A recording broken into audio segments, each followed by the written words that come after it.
উসাইরিম রাদিয়াল্লাহু তাআলা আনহু মদিনায় আসলেন।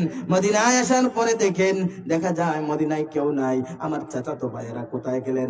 আনসারী সাহাবীরা কোথায় গেলেন? যারা আমাকে বলতেন মুসলমান হওয়ার জন্য, তারা কোথায় গেলেন? কোথায় গেলেন? কোথায় গেলেন? মদিনার মহিলারা বলেন তারা যুদ্ধের ময়দানে চলে গেছেন। তরবারি এমনি হাতে তরবারি নিলেন, দৌড়ায়া দৌড়াইয়া উহুদের ময়দানে গেলেন।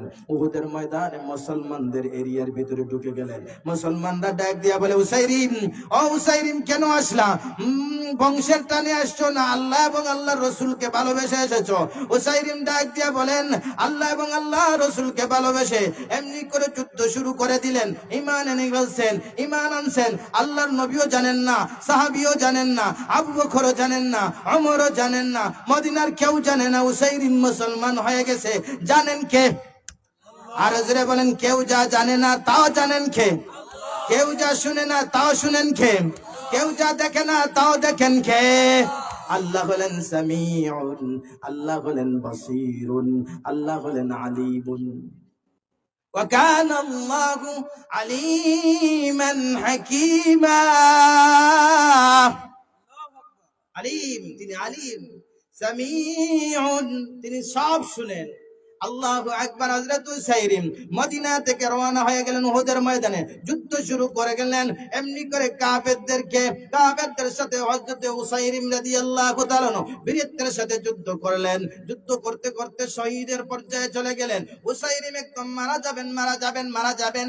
সাহাবায়ে কেরাম উসাইরিমকে দেখলেন, সবাই ডাক দিয়ে বললেন, হাদা উসাইরিম, ইনি তো উসাইরিম সম্ভবত, এ তো উসাইরিম মনে হয়। সবাই বলে, হ্যাঁ হ্যাঁ উনি উসাইরিম।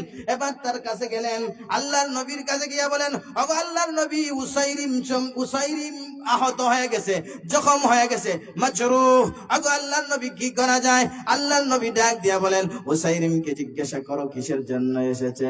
বংশের টানে না, আল্লাহ এবং আল্লাহর রাসূলের ভালোবাসায়। এমনি করে উসাইরিমের কাছে গিয়ে বলেন, উসাইরিম কিল্লিমা জিতাহুনা, কেন তুমি আসলে?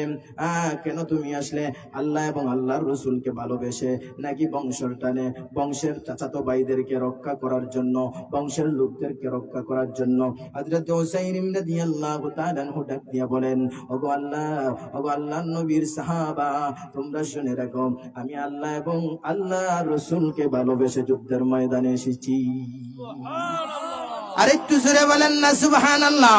হযরত উসাইরিম রাদিয়াল্লাহু তাআলা আনহু শহীদ হয়ে গেলেন, মারা গেলেন। আল্লাহর নবীজি জানাজা পড়ালেন। আল্লাহর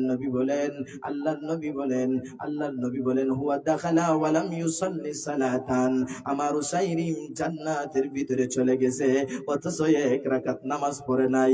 ঈমানের শক্তিতেই সে জান্নাতে চলে গেছে।